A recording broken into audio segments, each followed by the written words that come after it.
अगर जनता दल यूनाइटेड में अगर ताकत है तो बिहार विधानसभा या लोकसभा अकेले लड़ लें, मार के मुंह लाल कर देगा शिक्षक के सब। शराब का जो माफिया है, जो सत्ता के संरक्षण में पोषित हो रहा है, किसके पास जा रहा है जो अवैध शराब या जहरीली शराब का पैसा है?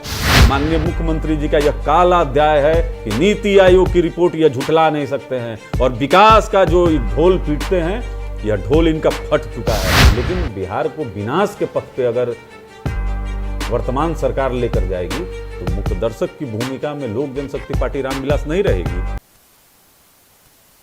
नमस्कार, भारत लाइव देख रहे हैं आप। बिहार में 24 सीटों पर एमएलसी के चुनाव होने वाले हैं। ऐसे में सभी दल अपना अपना प्रत्याशी उतार चुके हैं और महागठबंधन और एनडीए की बात करें तो लगभग सब कुछ फाइनल हो चुका है।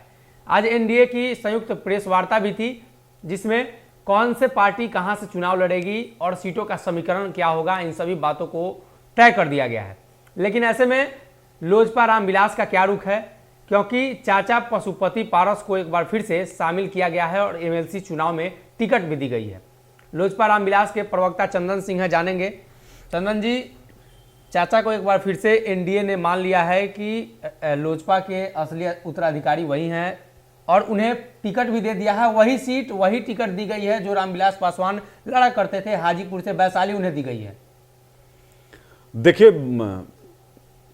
आदरणीय पशुपति कुमार पारस जी को जनता दल यूनाइटेड ने अपने कोटे से केंद्रीय मंत्री बनाया। उसी तरीके से जनता दल यूनाइटेड ने अपना एक सीट इनको दिया है और बहुत चतुराई के साथ इसको इस तरीके से पेश किया गया है जैसे ये एक थर्ड पार्टी हो। भारतीय जनता पार्टी, जनता दल यूनाइटेड और राष्ट्रीय लोक जनशक्ति पार्टी, तो बड़ी चतुराई के साथ इसको शो ऑफ करने का एक तरीका है। वैसे यह जनता दल यूनाइटेड अपने कोटे से आदरणीय पशुपति कुमार पारस जी को एक सीट दी है, हम लोग ऐसा देख रहे हैं। जहाँ तक बात रही लोक जनशक्ति पार्टी रामविलास की, हम लोग बंगाल में अकेले चुनाव लड़े, झारखंड में अकेले चुनाव लड़े, बिहार विधानसभा अकेले चुनाव लड़े, अब उत्तर प्रदेश में भी लड़ रहे हैं और बिहार विधान परिषद की जो 24 सीटें हैं इस पे कुछ सीटें हम लोग चुनाव लड़ रहे हैं, अकेले ही चुनाव लड़ रहे हैं, क्योंकि जनता हमारे साथ है और जनप्रतिनिधि हमारे साथ हैं। हम भी आने वाले समय में अपने प्रत्याशियों की और किन किन सीटों पे हम लोग चुनाव लड़ रहे हैं घोषणा करेंगे। 24 सीटों की बातें कही गई थी, तो क्या लगता है कि पूरे 24 सीटों पर लड़ेंगे या कुछ चिन्हित करके कुछ ऐसी सीटें होंगे जहां आप अपना समीकरण देखेंगे उस आधार पर लड़ेंगे? देखिए, इसमें बहुत पहले से काम होते रहा है जनप्रतिनिधियों के बीच में। लोक जनशक्ति पार्टी रामविलास वैसी सीटों की पहचान की है जहां हम बहुत अच्छे नतीजे पार्टी को दे सकते हैं, तो वैसी सीटों पे हम लोग चुनाव लड़ेंगे।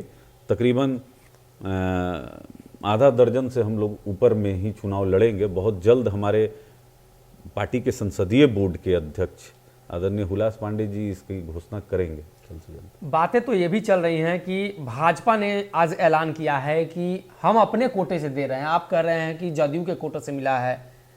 तो ऐसे में एक बार फिर से चिराग पासवान और नरेंद्र मोदी की जब चर्चा होती है तो नज़दीकियां संबंध है, वो उनका आदर करते हैं, हनुमान अपने आप को बताते हैं। लेकिन ऐसे में एक बार फिर से बड़ा धोखा मिला, कहेंगे कि घाटा भी हुआ है। नहीं, देखिए, उत्तर प्रदेश में हम भारतीय जनता पार्टी के ओपोजिशन में चुनाव लड़ रहे हैं, अकेले चुनाव लड़ रहे हैं, अपने स्वर्गीय संस्थापक आदरणीय रामविलास पासवान जी के विचारधारा को लेकर लड़ रहे हैं, जनता के विकास के लिए लड़ रहे हैं, उत्तर प्रदेश को उत्तम प्रदेश बनाने के लिए लड़ रहे हैं।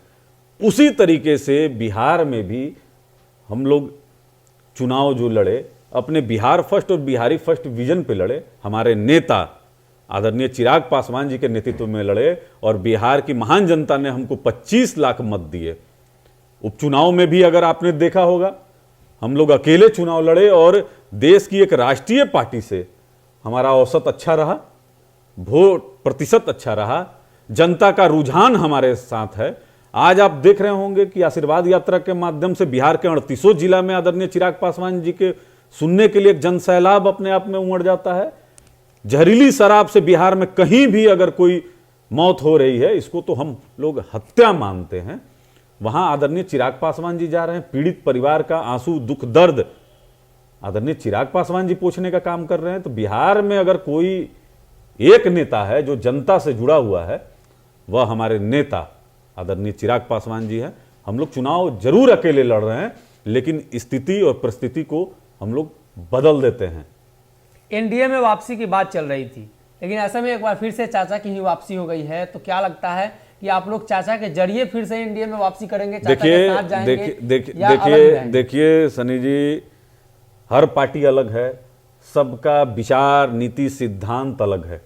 लोक जनशक्ति पार्टी स्वर्गीय रामविलास पासवान जी की पार्टी है और भारतीय जनता पार्टी एक अलग विचारधारा की पार्टी है। तो हम अपने नीति सिद्धांत पे काम करते हैं। चुनाव के समय एक बात उठी थी हनुमान और राम की, वो वहीं समाप्त हुई, वो गई बात। अब तो जहां मुद्दों के आधार पे अगर आप देखेंगे तो हम बहुत सारे ऐसे संसद में मुद्दे रहे हैं जिसको हमने समर्थन किया है, हमारे नेता, हमारे स्वर्गीय संस्थापक ने समर्थन किया है और हमारे राष्ट्रीय अध्यक्ष जी समर्थन करते हैं। तो मुद्दों के आधार पर हम समर्थन करते हैं। यह भारतीय जनता पार्टी का विषय है, वह अपने गठबंधन में किसी को रखती है अन्यथा नहीं रखती है। लेकिन बिहार विकास के पथ से भटक चुका है सनी जी। यहां पर नेतृत्व भारतीय जनता पार्टी के पास नहीं है, नेतृत्व हमारे पास है। आदरणीय चिराग पासवान जी जो बिहार का नेतृत्व कर सकते हैं। अच्छा, आप कह रहे हैं कि बिहार का नेतृत्व कर सकते हैं, भारतीय जनता पार्टी के पास नेतृत्व नहीं है, तो आपको अभी भी लगता है कि बिहार में जब मुख्यमंत्री की बात आएगी भारतीय जनता पार्टी को, तो चिराग पासवान को चुनेंगे? नहीं, वो किसको चुनेंगे वो उनका विषय है। हम लोग अपने संघर्ष पथ पे हैं, अपने हिसाब से चलते हैं। बहुत सारी पार्टियां हैं जो लोक जनशक्ति पार्टी रामविलास को अपने साथ में लेना चाहती हैं, साथ में गठबंधन करना चाहती हैं, लेकिन बहुत ऐसी पार्टियां हैं जिसको हम लोग ने ठुकराने का काम किया है। राजद तो आपका साथ मांग रही है आपने? जी जी जी जी जी बिल्कुल, वही मैं कह रहा हूं कि हाँ, हम लोग का जो विश्वास है वह बिहार के 13 करोड़ आवाम के प्रति है। हम लोग अपनी जवाबदेही और जिम्मेवारी 13 करोड़ आवाम के प्रति रखे हुए हैं। तो जनता से हमारे नेता जुड़े हुए हैं, जनता मालिक है लोकतंत्र में, वह जैसा आदेश करेगी वैसा ही लोक जनशक्ति पार्टी चलेगी। तो हम लोग तो प्रयास करते हैं कि बिहार में विकास हो, लेकिन बिहार को विनाश के पथ पे अगर वर्तमान सरकार लेकर जाएगी तो मुख्य दर्शक की भूमिका में लोक जनशक्ति पार्टी रामविलास नहीं रहेगी। हम लोग चाहते हैं कि बिहार में एक स्वतः आपने देखा कि किस तरीके से छात्रों ने एक बड़ा आंदोलन को खड़ा कर दिया, तो उसी तरीके से यह निरंकुश सरकार है जो लगातार हर मोर्चे पे विफल हो रही है। यही सरकार है ना जिस गठबंधन की अब बात कर रहे हैं 19 लाख रोजगार का।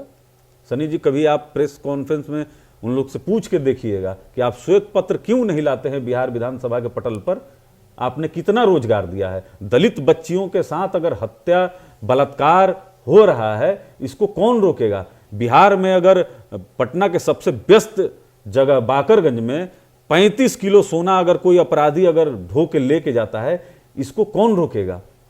बेतिया, नालंदा, मुजफ्फरपुर, नवादा, अभी बक्सर में जहरीली शराब से लगातार लोग मर रहे हैं। इसके लिए जवाबदेह और जिम्मेवार कौन है? मुख्यमंत्री जी, इसका कौन जवाबदेही लेगा? तो सत्ता के लिए राजनीति लोक जनशक्ति पार्टी रामविलास नहीं करती है।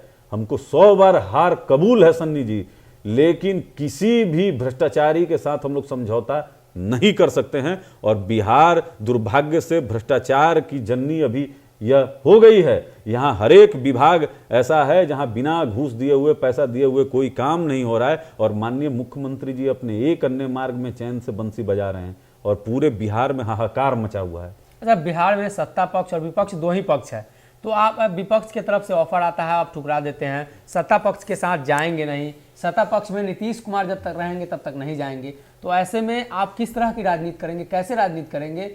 दो ही पक्ष हर जगह होता है, एक पक्ष और एक विपक्ष। नहीं, ये सत्ता के ठेकेदार हैं क्या कि इनके साथ जाएंगे तब हमको स्टैंप लगेगा कि आप सही हैं? ये कौन होते हैं तय करने वाले कि लोक जनशक्ति पार्टी रामविलास या चिराग पासवान कहां रहेंगे? या जनता तय करेगी? जनता देखिए, लोकतंत्र में जनता ही सर्वोपरि होती है, मालिक है। अगर जनता हमको 25 लाख मत दे रही है तो इसका मतलब कि मेरे ऊपर भी दायित्व है।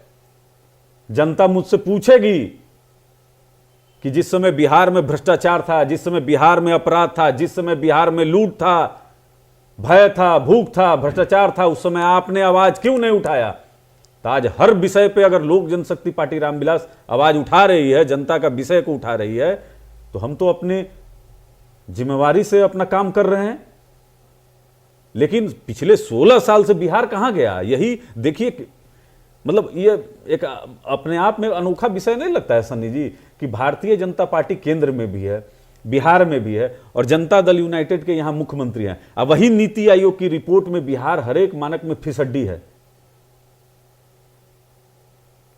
तो ये तो स्पष्ट है, आप समझ लीजिए कि बिहार पिछले 16 साल से विकास नहीं किया है। लेकिन मुख्यमंत्री के चेहरे माननीय नीतीश कुमार जी हैं, तो नीतीश कुमार जी ऐसा कोई तो मतलब अपने पास अलादीन का चिराग रखे हैं ना, जिससे बराबर बिहार का विकास हो जाता है।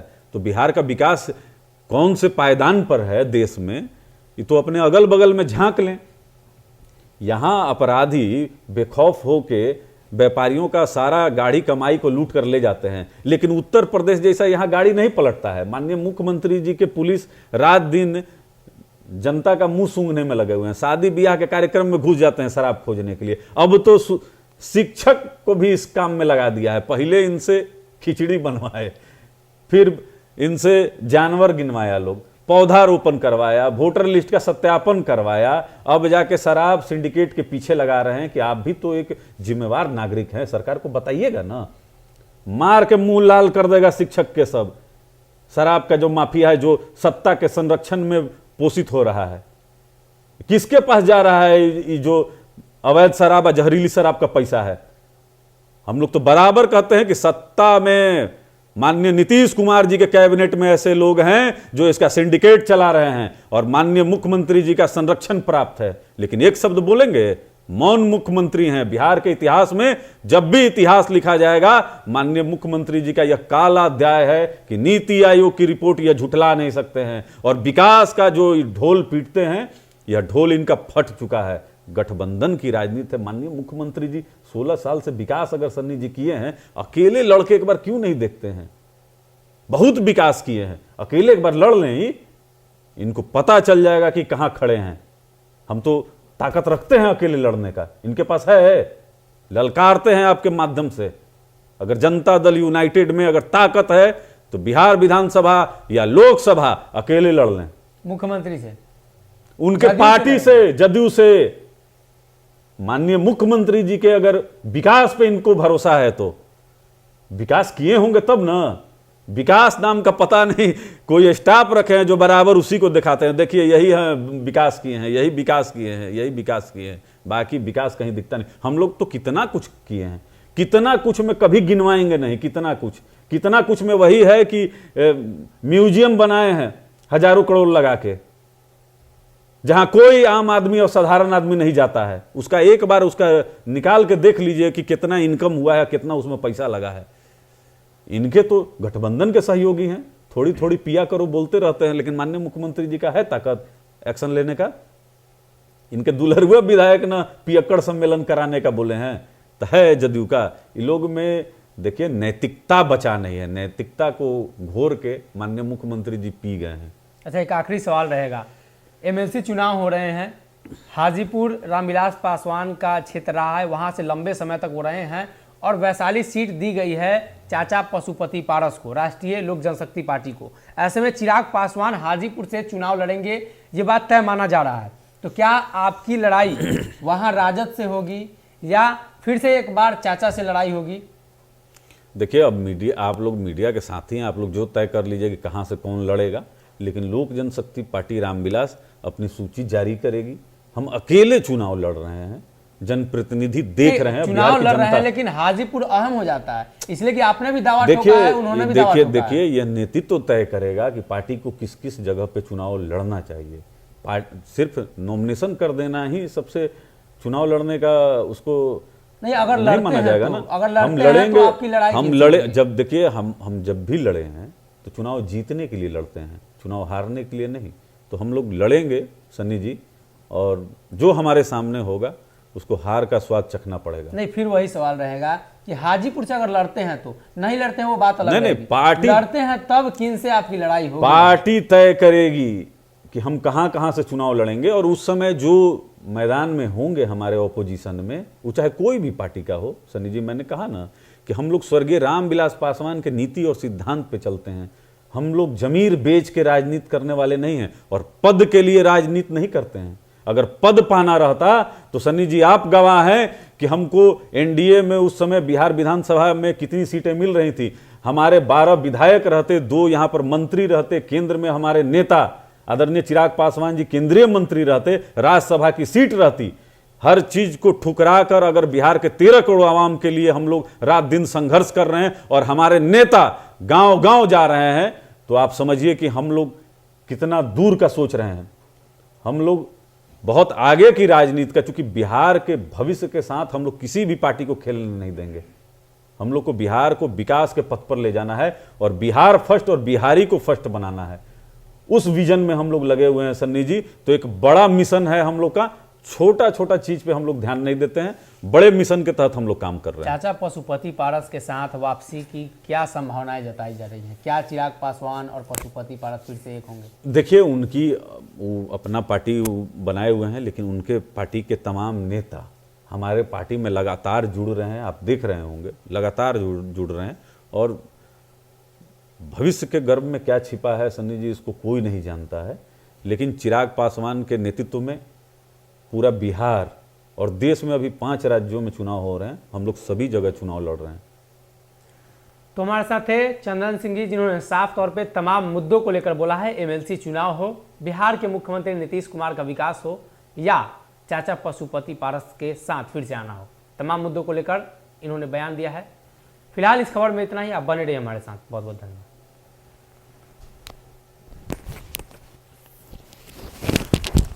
अगर ये वीडियो पसंद आई और वह बिहार के राजनीति और बिहारियत से सरोकार रखेनी तो सब्सक्राइब बटन दबा के चैनल के सब्सक्राइब कर ली। ओजे एगो घंटी बा, ओकरा बटन दबा देला से कुल सटीक और मारक खबर रुआ मुफ्त में मिल जाई। अगर रुआ पत्रकारिता के हमनी के नया प्रयोग में सहयोग कर चाहतानी तो ज्वाइन बटन दबा दी। पेटीएम नंबर नोट कर ली 9386816700। धन्यवाद।